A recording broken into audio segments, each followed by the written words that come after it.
اعوذ باللہ من الشیطان الرجیم بسم اللہ الرحمن الرحیم الحمد للہ رب العالمین والصلاة والسلام علی اشرف الانبیاء والمرسلین وآلہ الطیبین الطاہرین اما بعد فقال تبارک وتعالى في قرآن المجید وهو اصدق الصادقین وقولہ الحق بسم اللہ الرحمن الرحیم شهر رمضان الذي أنزل فيه القرآن هدى للناس وبينات من الهدى والفرقان فقال رسول الله صلى الله عليه وآله وسلم الصلاة عماد الدين إن قبلت قبل ما سواها وإن ردت رد ما سواها۔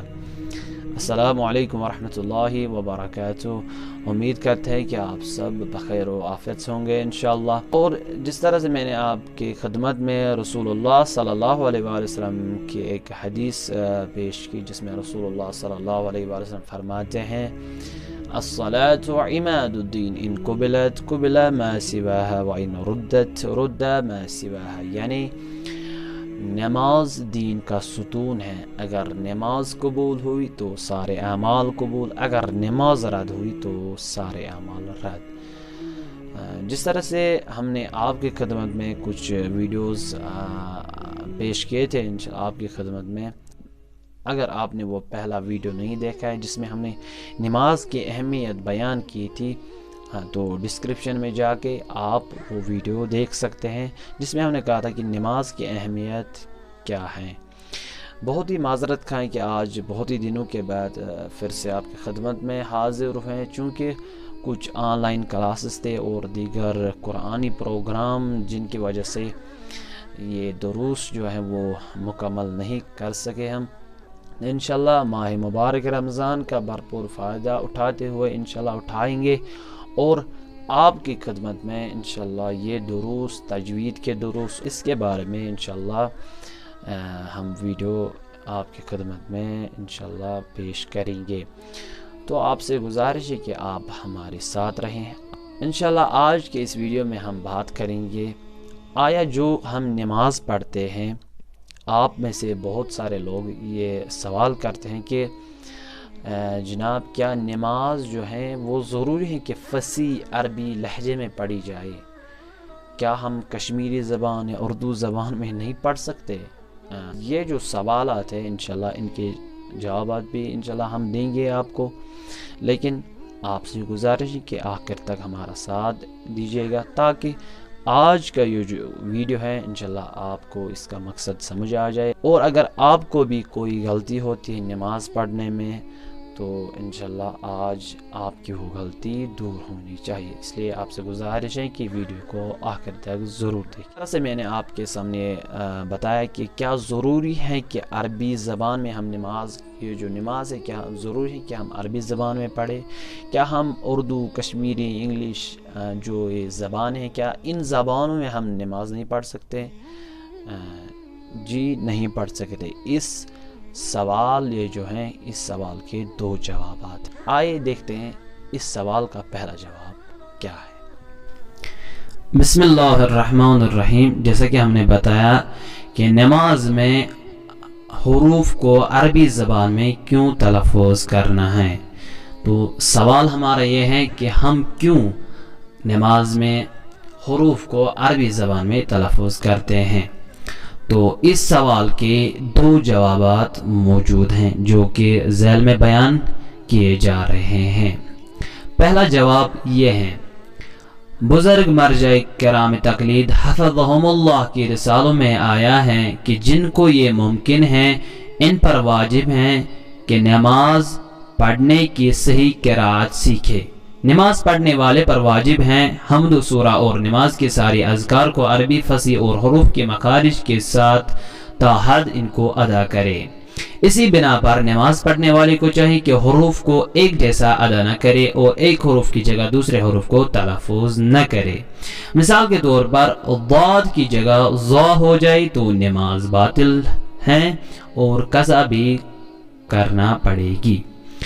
بہت سارے عربی حروف اردو کی صورت میں ادا ہوتے ہیں، اور خاص تعلیم کی ضرورت نہیں ہے جیسے کہ آپ جانتے ہیں، مگر کچھ حروف ایسے ہیں جن کو خالی جو ہے نا وہ عربی زبان میں پڑھنا ضروری ہے. وہ اس طرح سے ہیں: ث ح ذال صاد ضاد طا ضا عین غین.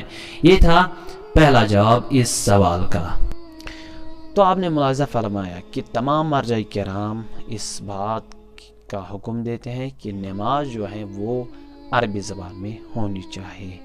آئیے دیکھتے ہیں اس سوال کا دوسرا جواب کیا ہے. اور جو ہم غلطیاں کرتے ہیں نماز میں، مثلا ہم پڑھتے ہیں سرا، صاد کو پڑھتے ہیں سین، عین کو پڑھتے ہیں الف پڑھتے ہیں، اور بہت سارے ہا جو حلق سے ادا ہوتا ہے ہا کو پڑھتے ہیں ہے. تو آئیے دیکھتے ہیں یہ غلطیاں کون کون سی ہیں جو ہم نماز میں کرتے ہیں. بسم اللہ الرحمن الرحیم. تو اس سوال کا دوسرا جواب یہ ہے: نماز میں حروف کو صحیح ادا نہ کرنے سے کلمات نماز حروف نماز یا کلمات نماز کے معنی میں تبدیلی آ جاتی ہے. مثلا الحمد الحمد للہ، اگر ہم نے ح سے پڑھا، یہ حی سے پڑھا الحمد، تو اس کا معنی جو ہے وہ ہے حمد اور اللہ کی تعریف کرنا. لیکن اگر ہم نے یہ الحمد ہے سے پڑھا، ہا سے پڑھا، تو اس کا معنی تبدیل ہو جاتا ہے، جس سے یہ معنی نکلتا ہے کمزور اور بوسیدہ. الحمد الحمد اگر ہم نے پڑھا. تو اس کے بعد ہے دوسری مثال عالمین. تو عالمین کے معنی جو ہے وہ ہے دونوں عالم ہیں. عین سے اگر ہم پڑھیں گے تو لیکن اگر ہم نے الف سے پڑھا عالمین تو اس کا معنی جو ہے وہ تبدیل ہوتا ہے، تو اس کا معنی ہے درد و الم. اس کے بعد تیسری مثال مغضوب. مغضوب اگر ہم نے غین پڑھا مغضوبی تو اس کا معنی جو ہے جس سے ناراضگی ہو. لیکن اگر ہم پڑھیں گے مقذوب تو اس کا معنی تبدیل ہوتا ہے، جس سے یہ معنی نکلتا ہے کاٹا ہوا شاہ کا. مقذوب قاف سے اگر ہم نے یہ پڑھا. اس کے بعد ہے چوتھی مثال احد. قل هو اللہ احد. احد کے معنی یعنی خدا ایک ہے، احد یکتا ہے، خدا یکتا. لیکن اگر ہم پڑھیں گے احد ہا سے، حی سے نہیں پڑھا، ہ سے پڑھا، ہے سے پڑھا، تو اس کا معنی جو ہے وہ ہے گہری زمین. اس کے بعد ہے صلی علی محمد. صلی علی محمد کے معنی جو ہے وہ ہے درود ہو حضرت محمد صلی اللہ علیہ وآلہ وسلم پر. صاد سے اگر ہم یہ پڑھیں گے، لیکن اگر ہم نے سین سے پڑھا صلی علی محمد تو اس کا معنی تبدیل ہو جاتا ہے، جس سے یہ معنی نکلتا ہے تلوار اٹھاؤ محمد و آل محمد پر، یا نوز باللہ جو ہے نا وہ ٹی وی کی بیماری ہو، مبتلا میں ہو. اور اس کے بعد ہے آخری مثال محمد. محمد کے معنی کیا ہے؟ محمد کے معنی ہیں جس کی بہت تعریف کی گئی ہو. اگر ہم نے ہا سے پڑھا محمد تو اس کا معنی جو ہے وہ ہے جس کی بہت تعریف کی گئی ہو. لیکن اگر ہم پڑھیں گے محمد یا محمد پڑھیں گے تو اس کا معنی ہے ہلاک ہونے والا، نعوذ باللہ، اور جس کا دم گھٹا ہوا ہو. خدا نہ کرے ہم ایسی غلطیاں کرتے ہوں.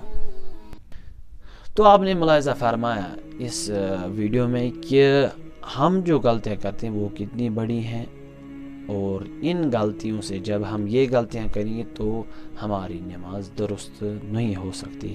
آدھے جو مومن، آدھے جو دوستان عزیز ہیں وہ کہتے ہیں کہ الاعمال بالنیات، یعنی جو اعمال ہے وہ نیت پر دار و مدار ہیں.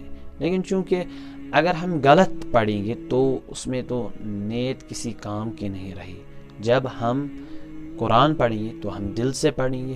دل سے جب ہم پڑھیں گے، جب ہمیں قرآن پڑھنا نہیں آتا ہے تو دل سے کیا پڑھیں گے ہم؟ تو اس لیے ضروری ہے کہ نیت خلوص بھی ہونا چاہیے، لیکن قرآن جو ہے وہ ہم اچھی طرح سے پڑھ سکے، اور جو نماز ہے وہ بھی ہم اچھی طرح سے، جو حروف ہیں نماز میں، جو قراءت ہم نماز میں پڑھتے ہیں وہ بھی ہم اچھی طرح سے ادا کر سکتے ہو. اس لیے آپ سے گزارش ہے کہ آپ ہمارے ساتھ رہے گا. انشاءاللہ یہ جو مخارج ہیں انشاءاللہ آپ کو سکھائیں گے اسی چینل پر. تو اگر آپ کو آج کا ویڈیو پسند آیا ہے تو اپنے دوستوں کے ساتھ اس ویڈیو کو ضرور شیئر کرے گا تاکہ ان تک بھی یہ امپورٹنٹ جو میسیج ہیں وہ پہنچ سکے. اور انشاءاللہ خدا سے آخر میں یہی دعا ہے کہ خداوند متعال ہمیں اس وقت جو کورونائی بیماری چل رہی ہے اس وقت تمام ہندوستان میں، خاص کر ہندوستان میں زیادہ بڑھ رہے ہیں، تو خداوند متعال سے دعا ہے کہ ہمیں اس مہلک بیماری سے نجات دے انشاءاللہ.